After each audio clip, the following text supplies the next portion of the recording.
Holidays-nale, adu namma GT Holidays da. GT Holidays, South India's #1 travel brand. You know you are special when you're with GT Holidays. கிராமத்துல இப்பதான் ரோட்டுக்கு permission கொடுத்துருக்காங்க. 5 கோடி ரூபாய் நிதியை ஒதுக்கியிருக்காங்க. எப்படி இருக்கு எல்லா பாதைகளும், இன்னும் என்னென்ன பண்ணணும்னு நினைக்கிறேன். ஊர் வரையும் தான் நல்ல ரோடு இருக்கு. மலைக்குள்ள எல்லாம் பாத்துட்டீங்கன்னா எல்லா ரோடுமே ஆஃப் ரோடு தான். இங்க ஸ்கூல் காலேஜஸ் போற குழந்தைங்களாம் ரொம்ப கம்மியாயிட்டாங்க. ரோடு நல்லா இருந்தா எல்லாரும் சேர்ந்து போய் கீழே கீழே சேர்த்துட்டு மெயினா ரோடு போட்டாங்கன்னா பரவாயில்ல. பெரியவங்களாம் வரும்பொழுது எப்படி அதை நீங்க சமாளிக்கிறீங்க? பெரியவங்களாம் வரப்போ அவங்க சும்மா ஃப்ரீ சர்வீஸ் மாதிரி நாங்கள் பண்ணிவிட்றோம். அவங்கள்ட்ட அந்த அளவுக்கு மாதிரி காசு கேட்க மாட்டோம், வைக்க மாட்டோம். விஜய் அவர்களை நீங்க பாத்தீங்களா? கண்டிப்பா. இப்போ அதெல்லாம் இங்க தான் வீட்டுக்கு வெளியே தான் இப்போ நாங்க அவர் போனதுக்கு அப்புறம் அவர் எங்க போறப்ப காலையில போறப்பையும் பார்ப்போம், சாயங்காலம் போறப்பையும் பார்ப்போம், அங்க ஷூட்டிங் இடத்துலயும் பார்ப்பதா இருக்கும். சினிமாவில் அனைவருக்கும் ஒரு பெரிய வணக்கம். இன்றைக்கு நம்ம நிறைய விஷயங்களை பார்த்துக்கிட்டு இருக்கோம். அந்த வகையில் இன்னொரு அருமையான நண்பர் நம்மளோட இணைஞ்சிருக்காங்க. இந்த தாண்டிக்குடியோட கர்ணன்னே சொல்லலாம். வணக்கம். வணக்கம். வணக்கம். எப்படி இருக்கீங்க? நல்லா இருக்கேன். சிறப்பு. உங்களோட வாகனம் இப்படி இவ்வளவு தூரம் பயணிக்கிறீங்க? நான் அங்கிருந்து தொடங்கிடுறேன். ஏன்னா எங்களை அழைச்சிட்டு போன அந்த 7 கிலோமீட்டரும் ஈஸியான பாதை இல்லை. எப்படி டிராவல் பண்றீங்க? எத்தனை வருஷமா வண்டி ஓட்டுறீங்க? நான் கிட்டத்தட்ட ஒரு 4 வருஷமா வண்டி ஓட்டிட்டு இருக்கேன். நான் 4 வருஷமா ஓட்டிட்டு இருக்கேன். நான் 4 வருஷமா ஓட்டினாலுமே ரோடு இப்படியே தான் இருக்கு. கொஞ்சம் குழியுமா அந்த ரோட்ல ஓட்டினாலே வண்டி எடுத்து போய் கீழே பாத்திரலாம். வேலை பார்க்காம ஓட்டோம்னா வண்டி இன்னும் திருப்பி வேலை வச்சுக்கிட்டே தான் இருக்கும். அவ்வளவு மோசமா இருக்கு ரோடு, அவ்வளவு பயங்கரமா இருக்கு. நீங்க இந்த ஊர் தானே? இந்த ஊர் தான். ஓகே. 4 வருஷமா வண்டி ஓட்டி 4 வருஷமா வண்டி ஓட்டிட்டு இருக்கேன். இல்ல, இப்போ உங்களுக்கு அதனால என்ன இன்கம் வருது? ஏன்னா அங்க இருக்கக்கூடிய மக்கள் எல்லாருமே ரொம்ப சின்ன சின்ன தொழில்கள் செஞ்சுட்டு இருக்கிற விவசாயிகள் தான். ஸோ அவங்களுக்கு வரக்கூடிய பணமா இருக்கட்டும், நீங்க உங்களுக்கு தேவைக்கு அவங்க அந்த பணம் கொடுக்க முடியுதா? எப்படி நீங்க சர்வே பண்றீங்க? அது கொடுக்க முடியும்னா அவங்களால கொடுக்க முடியாதுதான். ஏன்னா இந்த ரோட்ல ஓட்டுறப்ப நாங்க இப்போ 2500 3000 போறோம்னா அவங்க விவசாயம் பண்றோம், அவங்க கொடுக்க முடியாது. அவங்க கொஞ்சம் கஷ்டம் தான், ரொம்ப ரொம்ப கஷ்டம் தான், கொடுக்க முடியாது. இந்த ஊரை பொறுத்த வரைக்கும் எப்படி இருக்குன்னு நினைக்கிறீங்க? ஏன்னா இவ்வளவு பாதைகள் இப்பதான் ரோடுக்கு தெரிஞ்சு அசன்கொடை கிராமத்துல இப்பதான் ரோட்டுக்கு பெர்மிஷன் கொடுத்துருக்காங்க. 5 கோடி ரூபாய் நிதியை ஒதுக்கியிருக்காங்க. நீங்க எனக்கு தெரிஞ்சு இந்த எல்லா நீங்க போகாத இடமே இல்லை, உங்க வாகனம் செல்லாத. எப்படி இருக்கு எல்லா பாதைகளும், இன்னும் என்னென்ன பண்ணணும்னு நினைக்கிறீங்க? எல்லா ரோடுமே இப்படிதான் இருக்கு. மேக்சிமம் ஊர் வரையும் தான் நல்ல ரோடு இருக்கு. மலைக்குள்ள எல்லாம் பாத்துட்டீங்கன்னா எல்லா ரோடுமே ஆஃப் ரோடு தான். இந்த ரோடுமே நார்மலாவே இருக்காது. கரடு முரடா மேடு கொஞ்சம் மூலியமா தான் இருக்கும். எதுவுமே நல்ல ரோடா இருக்காது. இல்ல உடல் ரீதியாகவும் இல்ல வாகனத்துக்கும் எப்படி அதை சமாளிச்சுக்கிறீங்க? ஏன்னா ஒரு ட்ரிப் மேல போயிட்டு வந்தாலே ரொம்ப உடல் அசதியா இருக்கு மாதிரி தோணுது. எப்படி அதை நீங்க சமாளிக்கிறீங்க? ஒரு நாளைக்கு எத்தனை ட்ரிப் அடிப்பீங்க? அதை எப்படி சமாளிச்சுக்கிறீங்க? அதான் ஒரு 2-3 தடவை போயிட்டோம்னா கொஞ்சம் கஷ்டமா தான் இருக்கும். அப்புறம் அது போக போக நமக்கே ஆட்டோமேட்டிக்கா பழகி ஓட்டிடுவோம் நாங்க. ஓகே.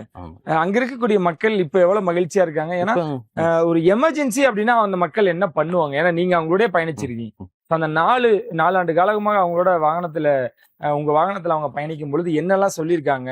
ஒரு எமர்ஜென்சின்னு என்னெல்லாம் பண்ணுவாங்க?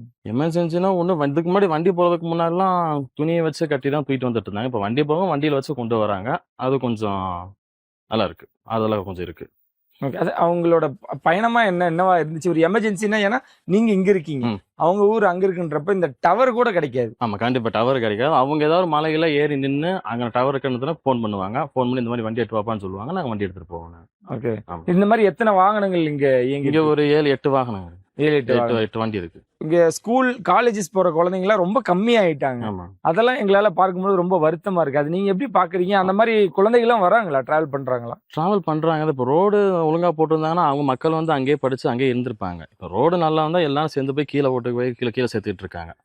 மெயினா ரோடு போட்டாங்கன்னா பரவாயில்ல. மக்கள் திருப்பி அங்கேயே ஸ்கூலை கட்டி அங்கேயே ஸ்கூலை வச்சு எல்லாம் படிக்க வைப்பாங்க. ரோடு போகாதனால எல்லாம் போய் கீழே கொண்டு போய் சேர்த்துட்டு இருக்காங்க.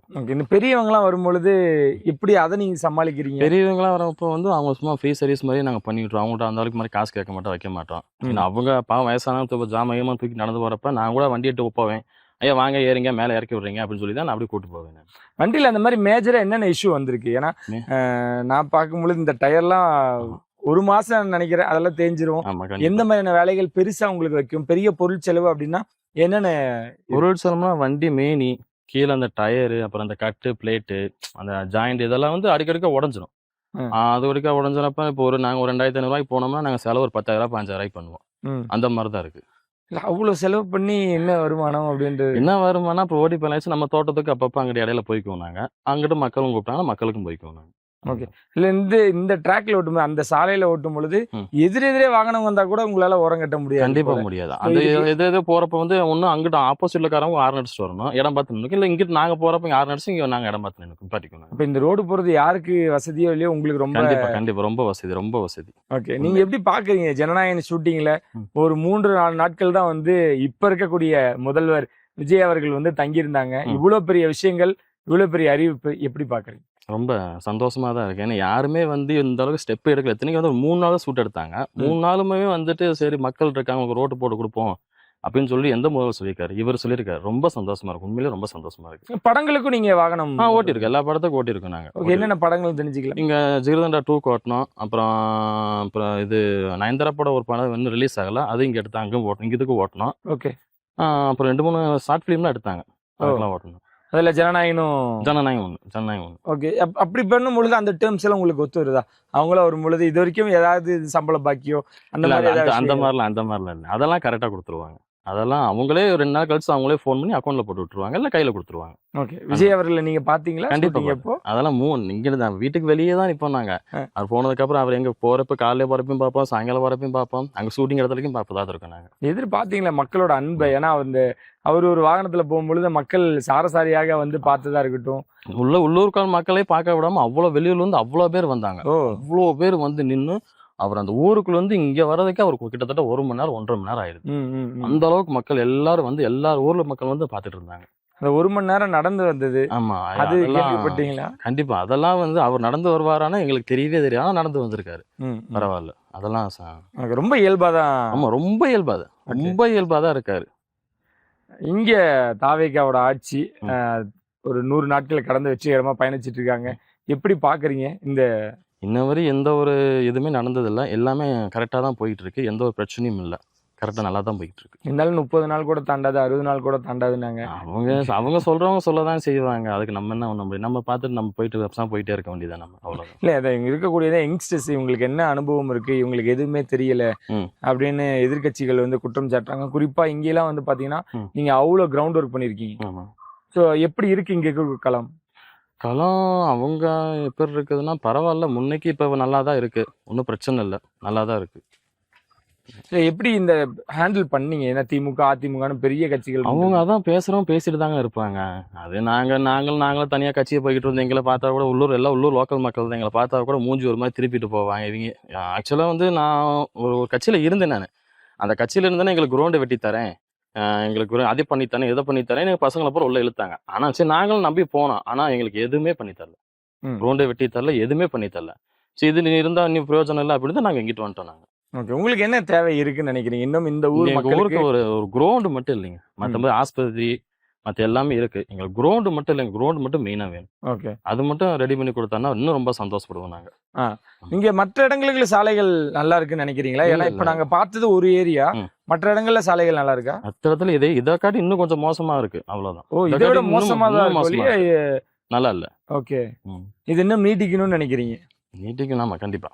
ஓகே. ஆனா இப்போ இந்த அறிவிப்பு வந்ததும் எப்படி இருக்காங்க மக்கள்? என்ன சொல்றாங்க? ரொம்ப ரொம்ப சந்தோஷப்படுறாங்க. கண்டிப்பா ரொம்ப சந்தோஷப்படுறாங்க. அடுத்து இந்த பக்கம் ரோடு போட்டாங்க, அடுத்து அந்த பக்கம் போடுவாங்க. ரோடு போய் அவங்கள இன்னும் மக்கள் நினைப்பாங்க, சரி அவங்களுக்கே ரோடு போட்டாங்க, நம்ம ஒரு மனு எழுதி கொடுப்போம், நமக்கு ரோடு வந்து போட்டு கொடுத்துருவாங்க அப்படின்னு சொல்லி மக்கள் நினைப்பாங்க. நினைக்கிறப்ப வந்து ரோடு போட்டு கொடுத்துருப்பாங்க நினைப்பேன். லாரன்ஸ் அவர்களும் இங்க ஏதோ பாலம் கட்டி கொடுத்ததா கேள்வி. அது அந்த கீழே ஒரு ஆறு, அங்க ஒரு ஆறு இருக்கு. அந்த ஆத்துல வந்து அந்த ஆத்தை தாண்டி தான் போனோம். அந்த ஆறு வந்து மழை வந்து அடிச்சு போயிடுச்சு. அது மக்கள் யாருமே அந்த ஸ்டெப் வரைக்கும் அந்த ஆத்துக்குள்ள இறங்கி தான் போனாங்க. சார் வந்து ஒரு இரும்பு பாலம் போட்டு கொடுத்துட்டு போயிருக்காரு. சார் எந்த எதிர்பார்ப்பும் இல்லாம அவரே போட்டு கொடுத்துட்டு போயிட்டாரு. சிறப்பு. உங்க சேவைகள் தொடரட்டும். கண்டிப்பா. நிறைய விஷயங்கள் பண்ணுங்க. உங்க வாகனத்தையும் பத்திரமா பாத்துங்க, உடலையும் பத்திரமா பாத்துங்க. ரொம்ப நன்றி. நன்றி.